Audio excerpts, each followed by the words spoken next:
Trying to reply to some of the comments which people have made on the YouTube channel. I think I will do, earlier I used to do all of them together, now I'll do one at a time. So one person says sensitive topic performed by professionals. This is the video that I had done on how to talk to your parents about making their will.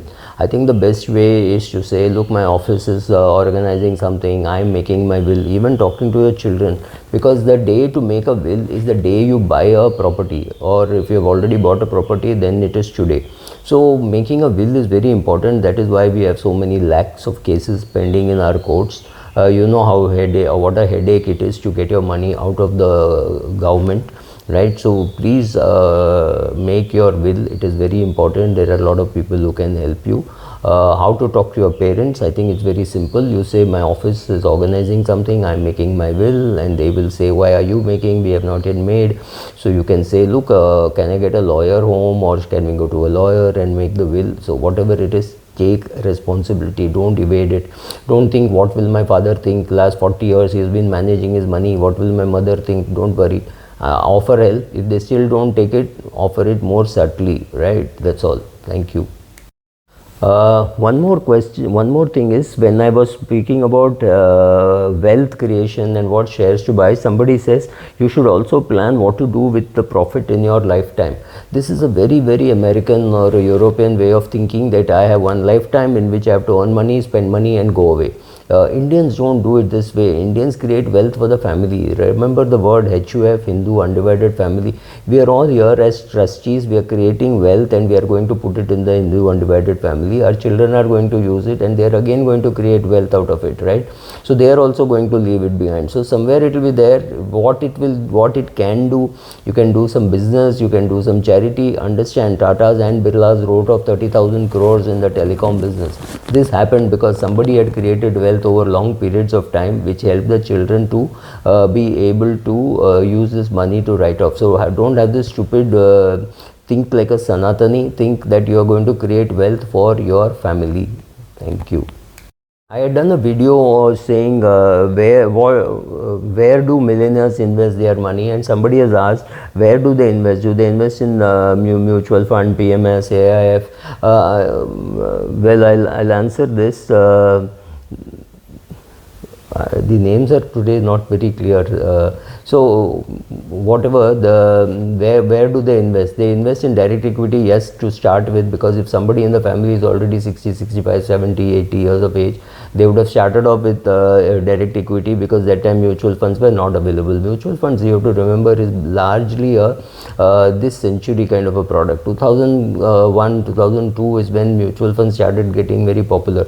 93, 94, of course they came. There, of course, 1964 UTI was there, but it took some time to establish. So it's a 23-year, 25-year kind of a product. So those who have been investing for 40 years, people like me, obviously did not even know that there is something like mutual fund which is going to come.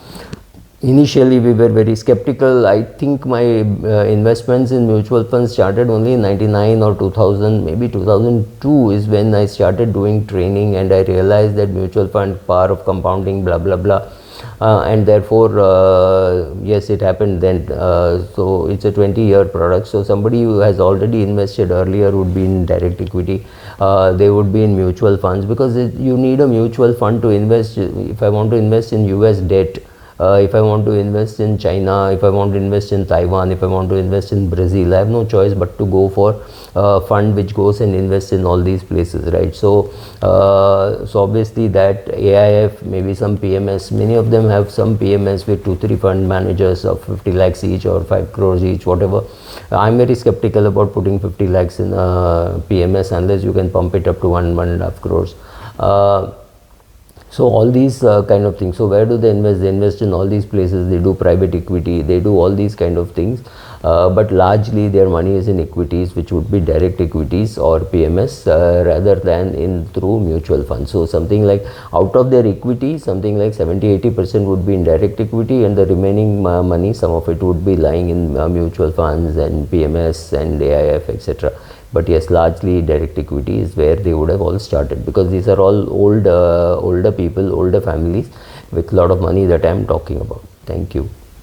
I did one video saying how greed and FOMO cost me a lot of money. I mean, all my mistakes, behavioral finance or my bad behavior and how I lost money. And this person says, good content. It must have been difficult to invest in the 80s and 90s without all the data that you have today. I still wonder how hyped up RCAP stock was back in those days. Ultimately it boils down to honest management. I agree with you, but I don't think it was that difficult, because we had very little data, which meant maybe we looked at it more keenly. I had to take a balance sheet and calculate the ratios. Today ratios are available at a click of a button. But it also meant that you could invest in a fewer companies. It would also mean for us to pick up good companies, we had to just go and look at the balance sheet of Tata Investment Corporation or HDFC, and we got a list of companies in which to invest, and then only for us, that is how shortlisting happened. So that meant only the top and the best companies came into your purview. You never had small scale, and all that came to you through bankers. Some banker would say, look, I have looked at this company, this Pateja Forging looks good, or something like that. Then you could go and look at it. Otherwise, we had no clue what was a small scale company, MSC, MSME, things like that. So it was largely large companies in which we invested. Of course, smaller companies, you got information. For that, you had to be in a good location like Nariman Point or something, so that you heard all the gossip and your ear was to the ground. So that was very useful. So yes, not very difficult, because we were not inundated with so much of nonsense, right? Thank you.